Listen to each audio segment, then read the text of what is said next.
Testemunhos para a Igreja, volume 6, capítulo 18. Obstáculos à reforma. Até certo ponto, a Bíblia tem sido introduzida em nossas escolas e alguns esforços têm sido feitos no sentido da reforma. É, porém, mais difícil adotar os princípios corretos depois de estar por tanto tempo habituado aos métodos populares. As primeiras tentativas para mudar os velhos costumes trouxeram duras provas aos que queriam trilhar o caminho indicado por Deus. Foram cometidos erros e houve grande prejuízo. Tem havido obstáculos cuja tendência é conservar-nos numa orientação comum, mundana, e impedir-nos de assimilar os verdadeiros princípios educacionais. Para o não convertido que vê as coisas do ponto de vista do egoísmo humano, da incredulidade e indiferença, os retos princípios e métodos têm parecido errôneos. Alguns professores e administradores apenas meio convertidos são pedras de tropeço para os outros. Aceitam alguns pontos e fazem reformas pela metade, mas ao vir maior conhecimento, recusam-se a avançar, preferindo trabalhar segundo as próprias ideias. Assim fazendo, colhem e comem daquela árvore de conhecimentos que coloca o humano acima do divino. Agora, pois, temei ao Senhor e servi-o com sinceridade e com verdade, e deitai fora os deuses aos quais serviram vossos pais, da além do rio e no Egito, e servi ao Senhor. Porém, se vos parece mal aos vossos olhos servir ao Senhor, escolhei hoje a quem servais. Josué, capítulo 24, versos 14 e 15. Se o Senhor é Deus, segui-o, e se Baal, segui-o. 1 Reis, capítulo 18, verso 21. Estaríamos muito adiante da condição espiritual em que nos achamos, caso avançássemos segundo a luz que nos foi enviada. Ao serem defendidos novos métodos, tantas indagações duvidosas têm sido apresentadas, tantos concílios reunidos para tentar discernir todas as dificuldades, que os reformadores têm sido entravados e alguns deixaram de insistir em reformas. Parecem impotentes para resistir à corrente de dúvidas e críticas. Foram relativamente poucos os que receberam o Evangelho em Atenas, porque o povo nutria orgulho de sabedoria intelectual e mundana e consideravam loucura o Evangelho de Cristo. Mas a loucura de Deus é mais sábia do que os homens, e a fraqueza de Deus é mais forte do que os homens. Portanto, pregamos a Cristo crucificado, que é escândalo para os judeus e loucura para os gregos. Mas para os que são chamados tanto judeus como gregos, lhes pregamos a Cristo, poder de Deus e sabedoria de Deus. 1 Coríntios capítulo 1, 25, 23 e 24. Precisamos agora recomeçar novamente. Cumpre entrar nas reformas com alma, coração e vontade. Os erros podem estar encanecidos pela idade. Esta, porém, não torna o erro verdade, nem a verdade erro. Faz muito tempo que os velhos costumes e hábitos são seguidos. O Senhor quer que toda ideia falsa seja afastada de professores e alunos. Não temos liberdade para ensinar o que se harmoniza com as normas do mundo ou da igreja, simplesmente por ser costume assim fazer. As lições ensinadas por Cristo devem servir de norma. O que o Senhor ensinou relativamente à instrução a ser ministrada nas nossas escolas deve ser rigorosamente observado, e caso não se vá na direção de uma espécie de educação inteiramente diversa da que tem sido seguida em algumas de nossas escolas, não valeria a pena termos incorrido num ônus de compra de terras e construção de edifícios escolares. Insistem alguns em que, se os ensinos religiosos forem tornados preeminentes em nossas escolas, estas se tornarão impopulares, que os que não pertencem à nossa fé não as apoiarão. Muito bem, vão eles então a outras escolas, onde encontrarão um sistema educativo segundo o seu gosto. Com essas considerações, é desígnio de Satanás impedir a realização do objetivo pelo qual nossas escolas foram estabelecidas. Entravadas por seus ardis, os diretores raciocinam segundo a maneira do mundo, copiando-lhe os planos e imitam-lhe os costumes. Muitos têm manifestado tanta falta de sabedoria do alto que se unem com os inimigos de Deus e da verdade em prover entretenimentos mundanos para os alunos.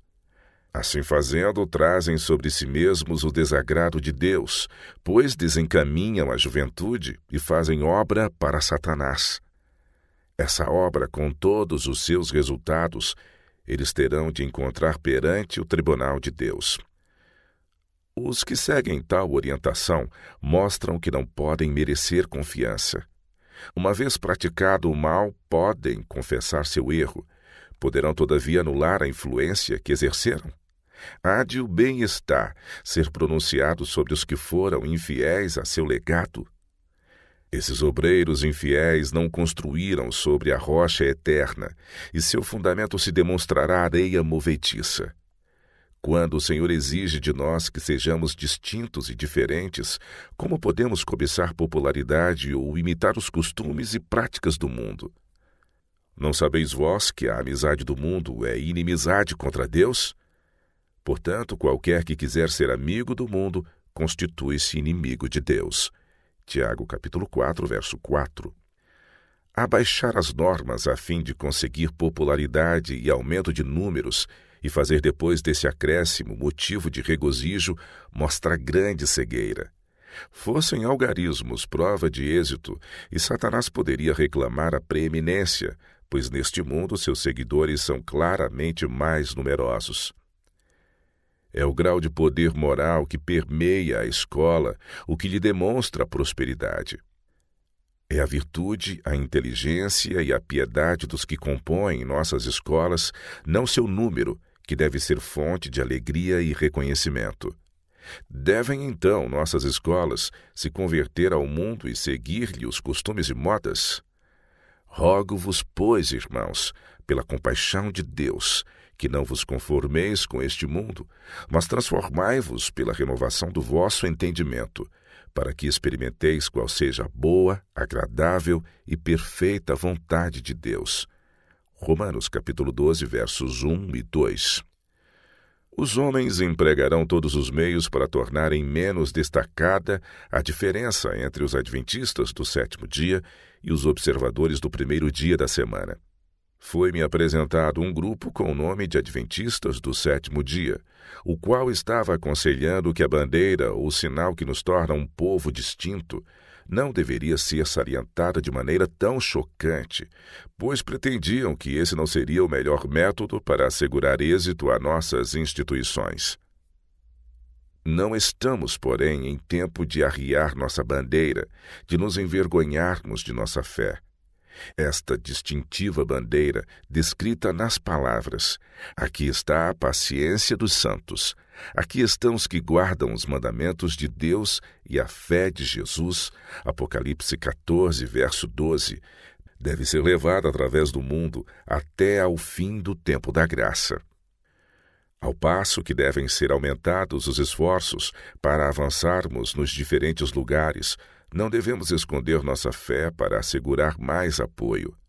A verdade deve alcançar as almas prestes a perecer, e caso ela seja de algum modo oculta, Deus é desonrado e sobre nossas vestes se encontrará o sangue dos perdidos.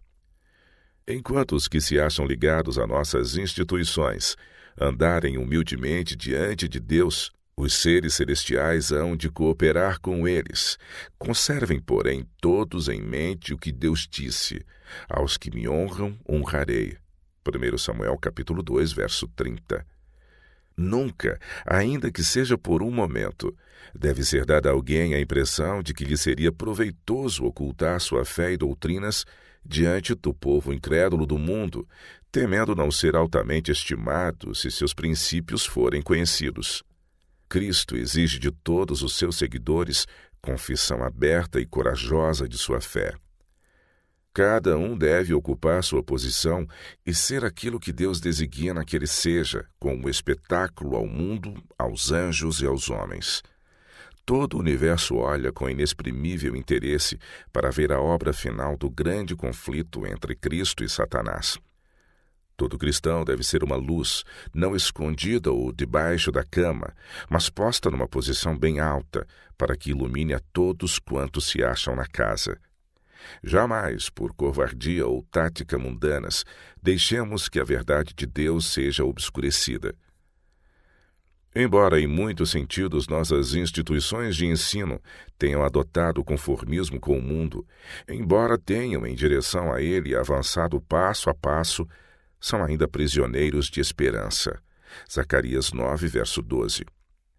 A fatalidade não teceu suas malhas em torno de suas atividades a tal ponto que tenham de permanecer impotentes e na incerteza. Se derem ouvidos à sua voz e seguirem em seus caminhos, Deus os corrigirá e ensinará, e os trará de volta à sua exata posição de distinção do mundo. Quando se discernir a vantagem de trabalhar fundamentado nos princípios cristãos, quando o eu estiver escondido em Cristo, se fará progresso muito maior, pois cada obreiro sentirá sua própria fraqueza humana. Ele suplicará de Deus sabedoria e graça, e receberá o divino auxílio prometido para cada emergência. As circunstâncias adversas deveriam criar o firme propósito de vencê-las. Uma barreira vencida dará maior coragem e condições para ir avante. Basta marchar na direção certa e iniciar uma mudança sólida, inteligentemente. Então as circunstâncias se demonstrarão uma ajuda e não um embaraço. É preciso começar. O carvalho começa na semente. Aos professores e administradores. Apelo a nossas escolas de ensino superior a que apliquem um saudável discernimento e trabalhem num plano mais elevado. Nossas instalações educacionais devem ser purificadas de toda impureza. Nossas instituições têm de ser dirigidas com base em princípios cristãos, caso queiram vencer todo o empecilho. Se forem dirigidas segundo a sistemática do mundo, haverá falta de solidez na obra, uma falta de perspicaz discernimento espiritual. A condição do mundo antes do primeiro aparecimento de Cristo é um quadro da condição do mundo exatamente antes do segundo advento.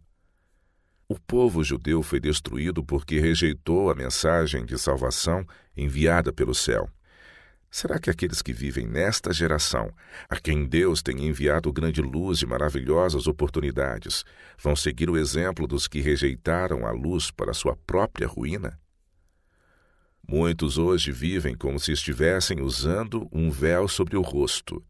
Esse véu é a simpatia com práticas e costumes do mundo, que oculta nessas pessoas a glória de Deus.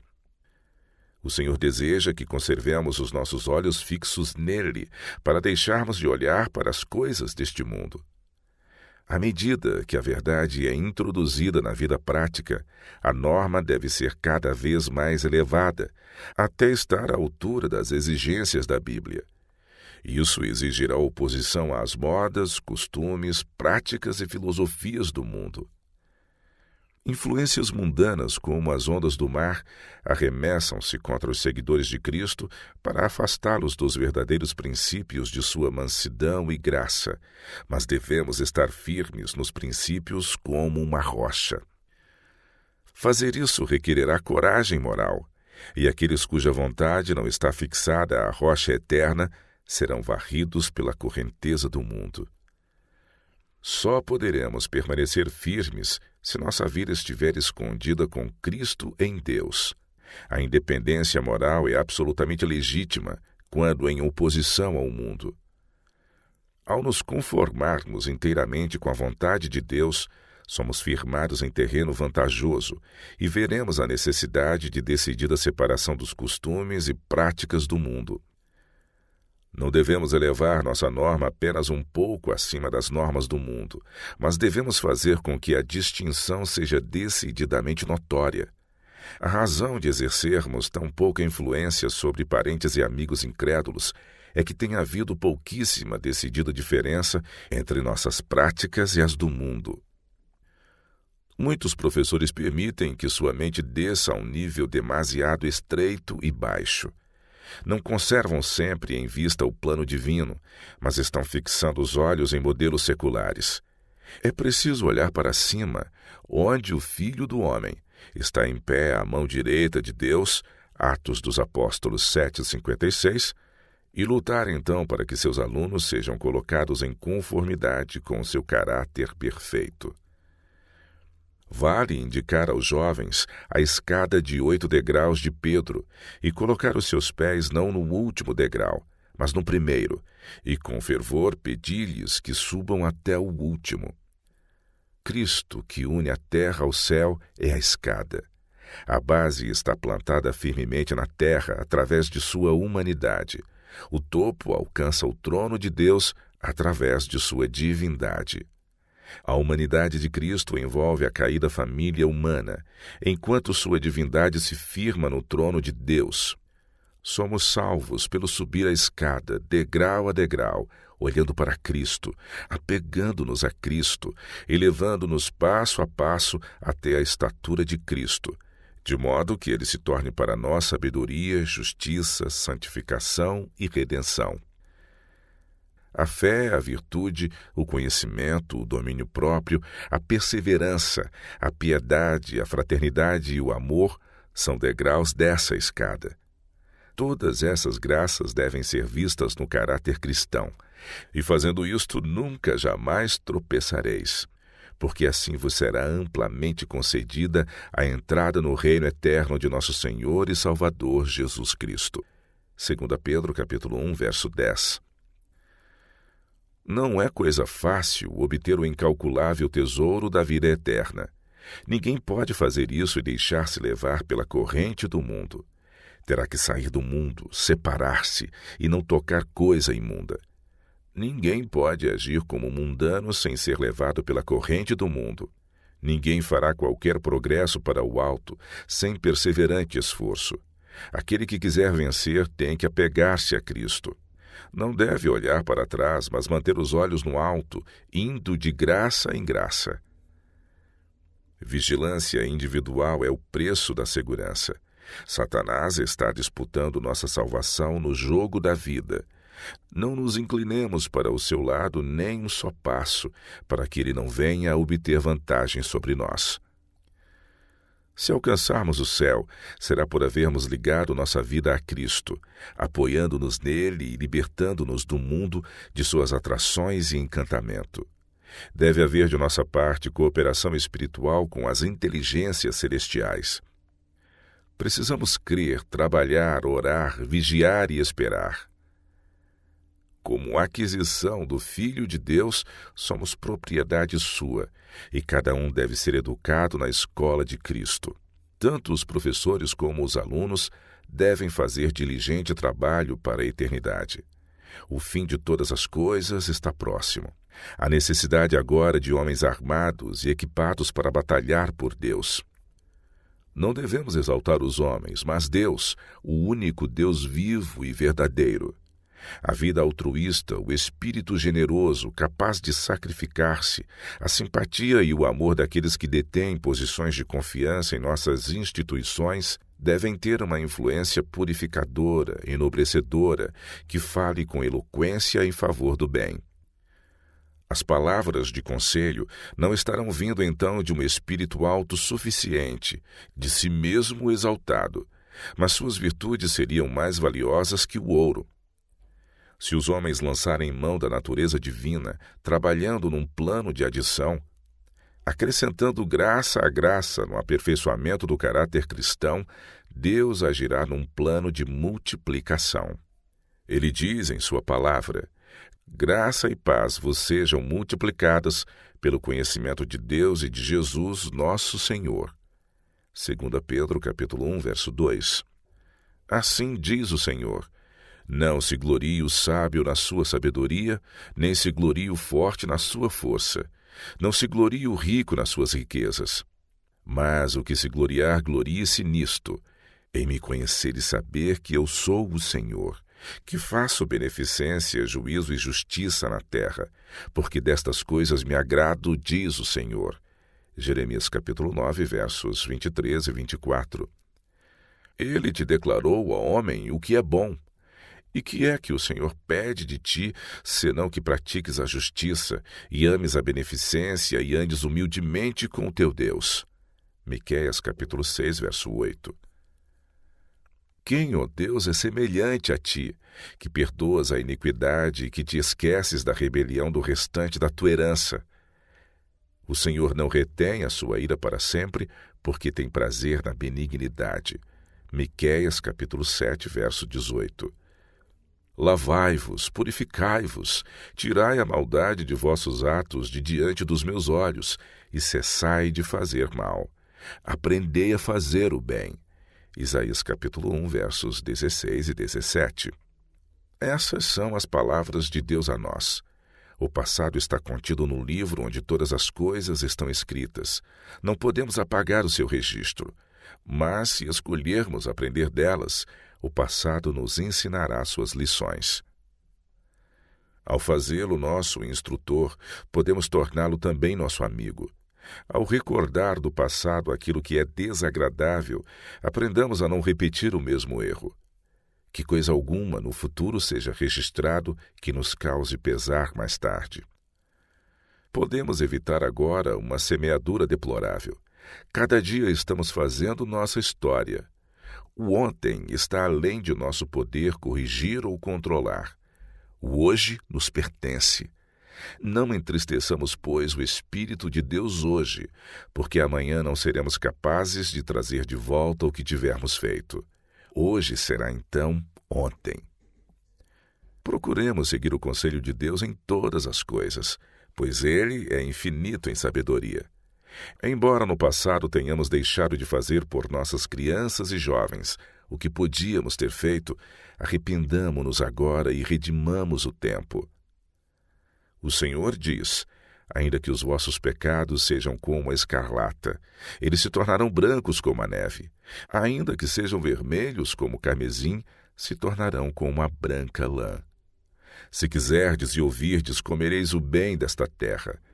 Mas se recusardes e fordes rebeldes, sereis devorados à espada. Isaías capítulo 1, versos 18 a 20. A mensagem avante deve ainda ser ouvida e repetida.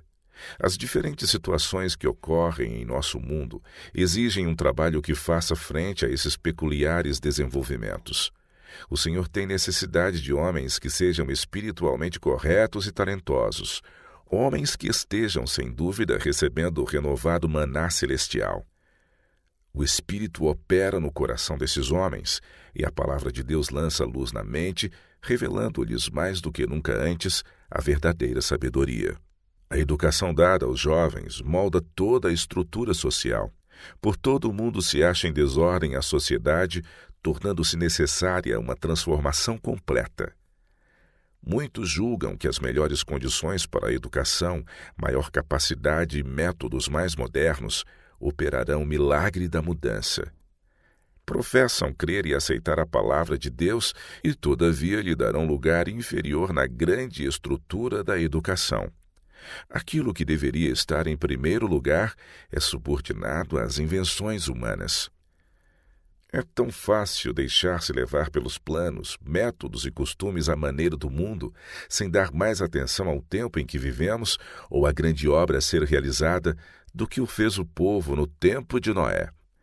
Há constante perigo de que nossos educadores sigam os passos dos judeus, conformando-se com os costumes, as práticas e tradições não provindas de Deus. Com tenacidade e firmeza, se apegam alguns aos velhos hábitos e ao amor por vários estudos não essenciais, como se sua salvação dependesse dessas coisas.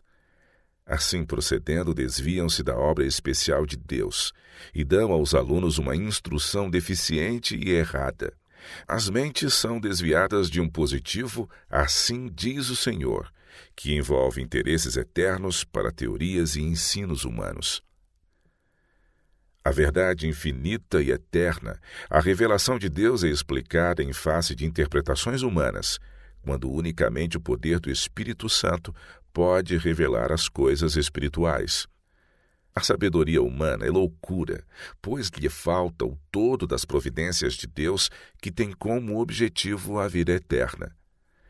Os reformadores não são demolidores. Jamais procurarão arruinar os que se não conformam com seus planos e não lhes assemelham.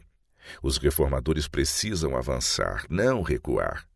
Cumpre-lhes ser decididos, firmes, resolutos, inflexíveis, mas a firmeza não deve degenerar em espírito dominador. É desejo de Deus que todos quantos o servem sejam firmes como a rocha no que diz respeito a princípios, mas mansos e humildes de coração, como era Cristo. Então, permanecendo em Cristo, poderão realizar a obra que ele faria se estivesse em seu lugar. Um espírito rude e condenador não é essencial ao heroísmo das reformas para este tempo. Todos os métodos egoístas no serviço de Deus são uma abominação aos seus olhos. Satanás age para tornar de nenhum efeito a oração de Cristo. Ele faz contínuos esforços para criar amargura e discórdia, pois onde há união há força, há uma unanimidade que nem todos os poderes do inferno conseguem quebrar. Todos os que ajudam os inimigos de Deus ao promoverem fraqueza, tristeza e desânimo em relação a qualquer pessoa dentre o povo de Deus, mediante seus próprios métodos e temperamentos perversos, estão trabalhando diretamente contra a oração de Cristo.